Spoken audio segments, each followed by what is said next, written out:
barbershop conversations, man. Click the link below. Click the link below, Silent Hero Films. Thank you guys in advance. I appreciate you guys. And I had a chance to watch the Harvard-Westlake Notre Dame game yesterday. I was really, really looking forward to that game. You know, two of the most elite high school teams here we have in the LA Basin. Two well-coached teams. Two teams that are uberly talented, laced with Division I kids. And I thoroughly enjoyed the game, man. Shout out to NFHS. I only have one thing to say about NFHS was they had these kids on there and they demonized the coach from Notre Dame. Oh, he's always out of control. That's not a good look for the kids. Unlike Coach Rabibo, who's always calm. You know what I mean? Like, there's different styles to coaching, man. And I know that they probably worked for, you could tell they worked for Harvard-Westlake by what they said, but you don't need to say one coach is worse. You just say they got different coaching styles. One is more intense than the other. And just leave it at that, man, because he probably does a great job. And those kids probably have a great affinity for him. I don't know. I've never met him. I've only seen him in the gym. So with that being said, the game. I thought it was amazing. I thought it was not the most well-played game, but I love when you can see the schematic approaches and you can see how the other team attacks it. Now, to start, Harvard-Westlake came out like gangbusters, man. Hit a lot of threes. I'm really, really happy for Christian Nori. For those you don't know, I was the assistant at Burroughs, and we played them, and that was the game plan. And Notre Dame executed our game plan. I wouldn't say better, but they have the bodies to do it fully, you know. And how you beat Harvard-Westlake is you cover up the middle, so Trent Perry and Nick Kamini have no penetrating lanes, and you make them shoot tough perimeter jump shots or pull-ups. Or even if they go into the gym, make them change the trajectory of their shoulders so they shooting off balance, kind of angler, fade away, leaning, stuff like that. And you don't send them to the foul line.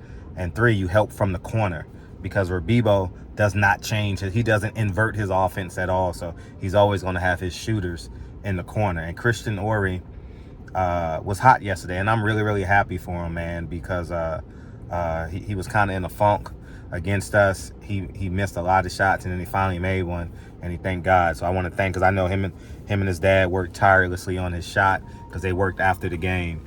And if they're going to win the championship, Ori's going to have to make timely threes and have nights like he had last night.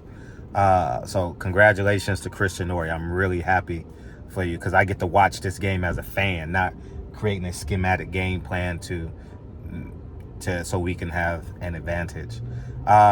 They got out. They shot the ball well.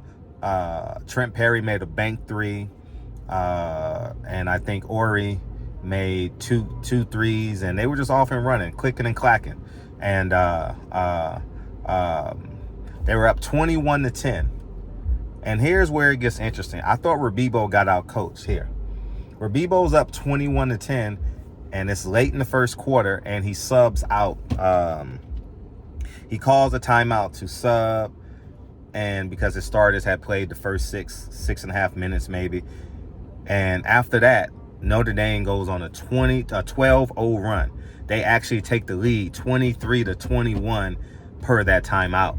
And when you got the starters rattled, I thought that Rabibo shouldn't have called that timeout. I thought he should have let it play through. Maybe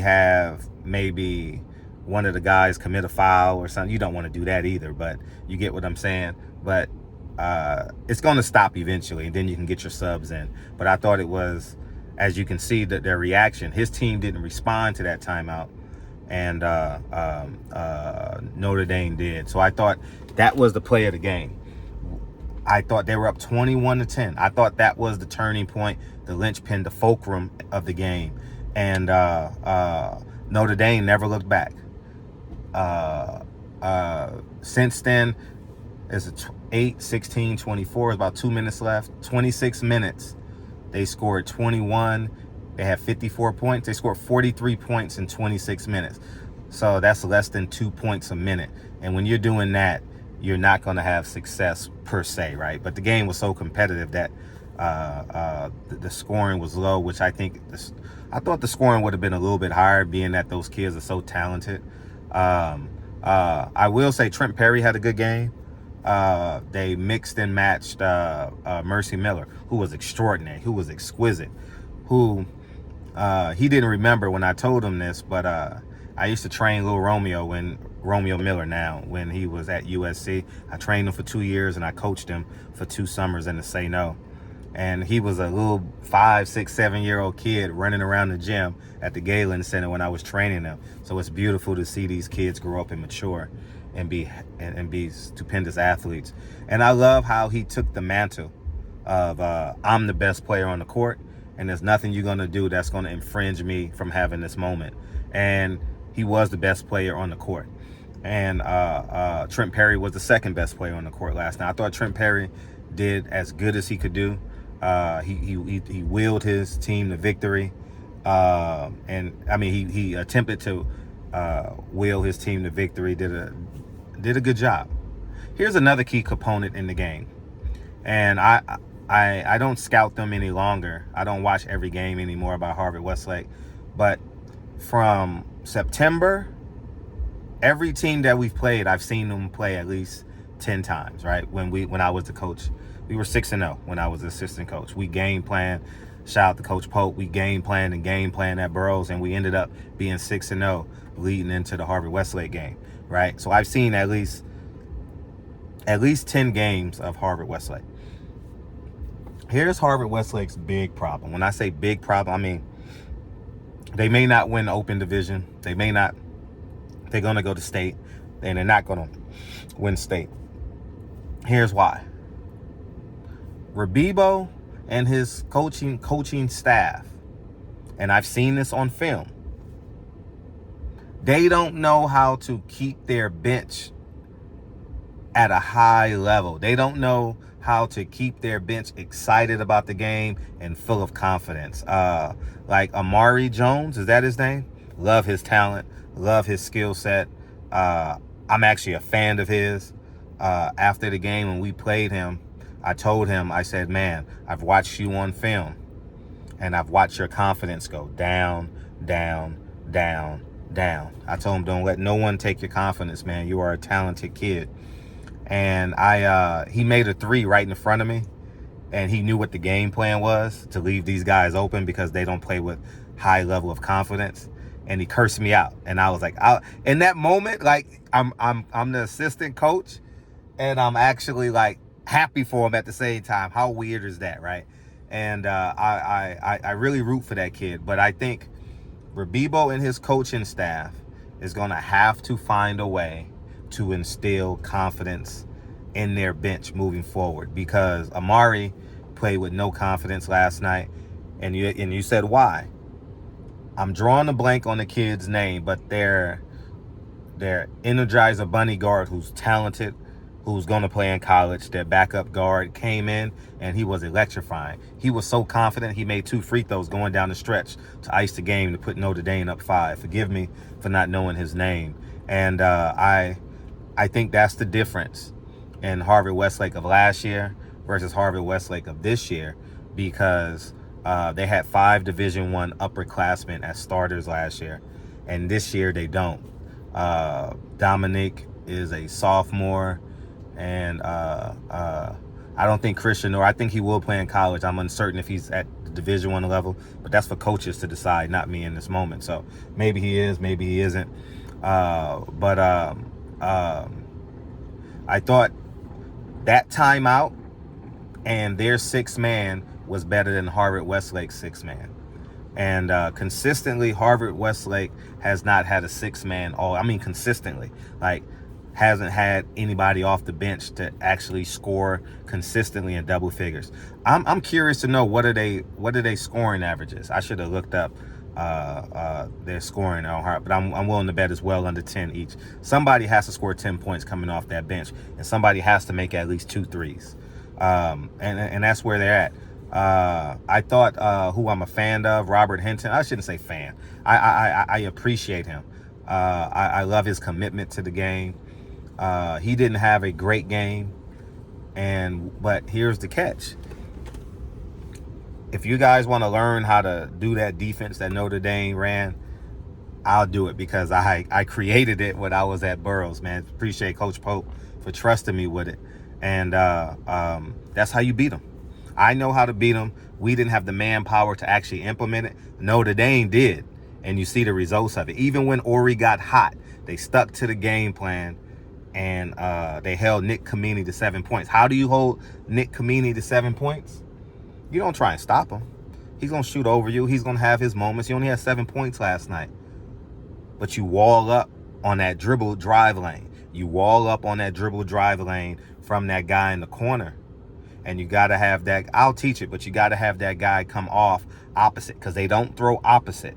When Nick Kamini catches that ball at the left slot, he doesn't pass opposite. He drops his shoulders and go left, right, like a window washer, like a window wipe. But he's great at it. I'm not saying, but they just don't do that. So you can have that guy come over to take away the back door. So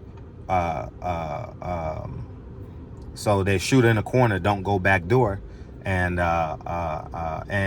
those guys coming off the bench are not the best decision makers. So I'll teach it at some point, but that's the game plan to beat them.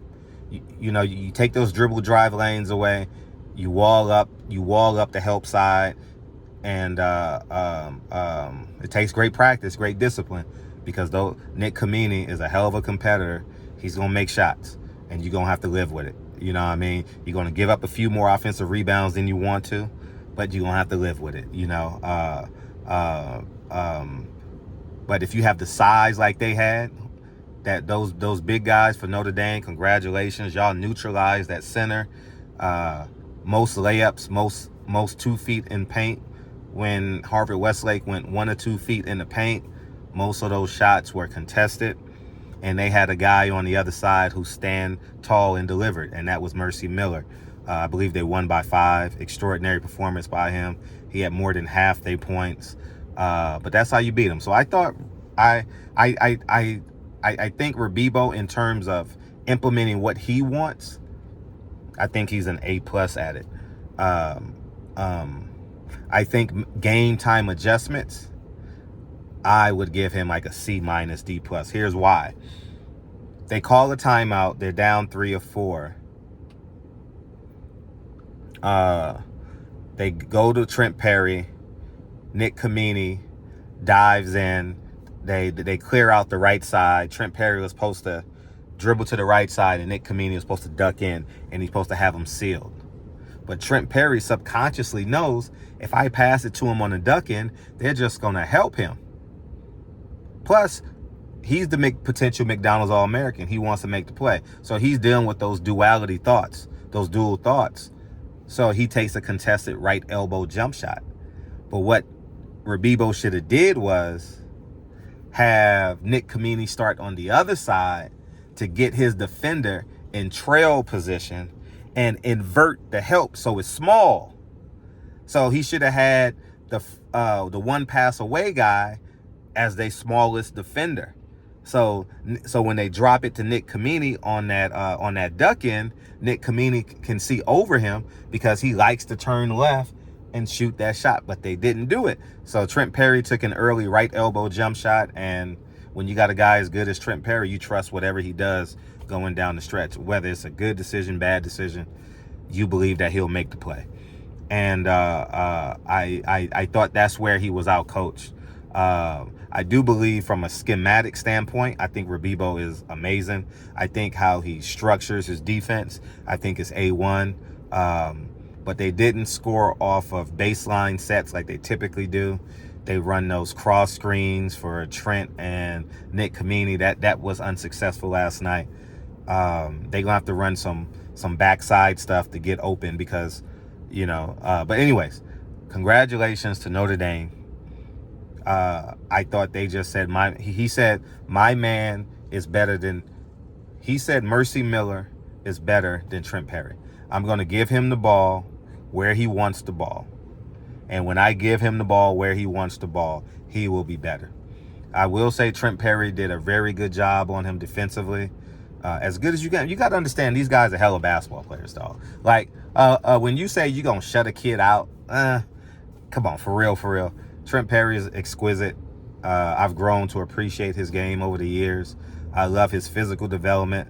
When I saw him, when we played them, I said, yo, this young man has really been working on his physicality. You know, he was a real strong, great base. You know, I remember I trained who had a great base. I trained DeMar DeRozan. And DeMar DeRozan had a great base. You can't move him. Once he says, I'm going to the post, I'm catching the ball at the elbow, I'm catching the ball where I want to catch it, you're not moving him. And I think Trent Perry has some of that in him in terms of his base. So I want to say congratulations to that young man. I thought he's doing an exquisite job physically developing. He's going to have to get a little bit more dexterity. He's going to have to get a bit more dexterity, more flexibility moving forward to finish at the Division I level. I wish him well. But Trent Perry was great. Mercy Miller was the greatest last night. And I want to say congratulations to Master P, who I've known for years. We don't have no relationship, but I've known him through basketball. As you know, I trained his eldest son. And but just an exquisite defensive game plan. Exquisite defensive game plan, and I'm glad you guys were able to implement it. So now that's going to be the game plan moving forward. You ain't got to play zone. Don't play zone. Rabibo was too good of a coach just to sit back and play 2-3 zone. You ain't going to be able to do that. Okay? That won't work. Not unless you got motherfuckers 6'7", 6'8", 6'5", 7 feet. Then you can just extend your hand passing lanes and, you know. So if you're playing like a team like kind of like one of these prep schools who got all Division I kids, it's a little bit different. But I'm real curious to see how Sierra Canyon is going to come out, because you got to commit to this game plan to beat Harvard Westlake. They don't turn the ball over a lot. They're disciplined. They're going to run their sets. They're going to rub.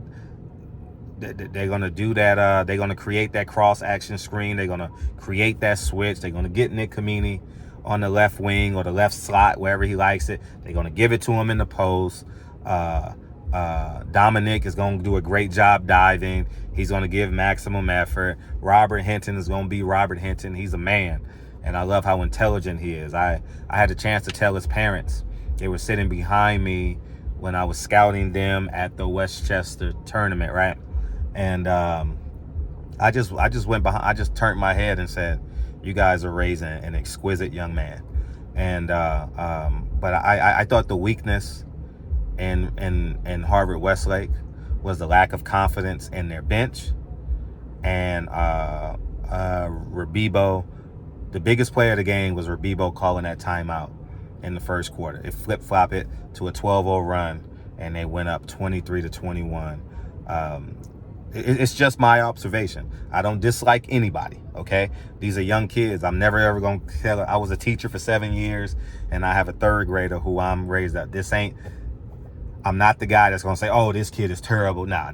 I'm just going to tell you the X's and O's from a coach's standpoint. And that's just simply it. And I thought it's just fun to see great teams. So expect more from this. If you like this, share this. Click the link below. Watch my movies. You know what I mean? And yeah, man, it was really fun to watch. And I'm really, really excited to watch the game tomorrow night. And I'll be back with my review. And I'm also interested in watching Sierra Canyon versus Notre Dame. You know, I like to watch. Maybe I'll get out to the game, but I don't have to fight for tickets, so I'll just watch it on NFHS. And Harvard Westlake media guys, do a little better job. Don't make one good and one bad. You know what I mean? Just say one has a different coaching style and it works for Notre Dame, and that style works for Harvard Westlake. Rabibo is an excellent man. I have no qualms against him. He represents Harvard Westlake well. He looks the part. He looks like he works out on his own. He looks like he studies basketball. This ain't that. By no means am I saying last night he made two bad decisions. The timeout in the first quarter, and he hasn't instilled the confidence in his bench to make them city champions or section champions. And I don't know if they have it, but if it matches up right, then they'll have a shot. But we'll see. Y'all go ahead and have a great day. Congratulations to Mercy Mill. Congratulations to Notre Dame. I wish it was a rematch. I would love to see this again, but I'll be watching Harvard-Westlake tomorrow and whoever Notre Dame plays, because I'm very interested to see how they respond after their biggest win of the year. So that's my take on the game, and I talk to you soon. I'll click the link below. Appreciate you guys.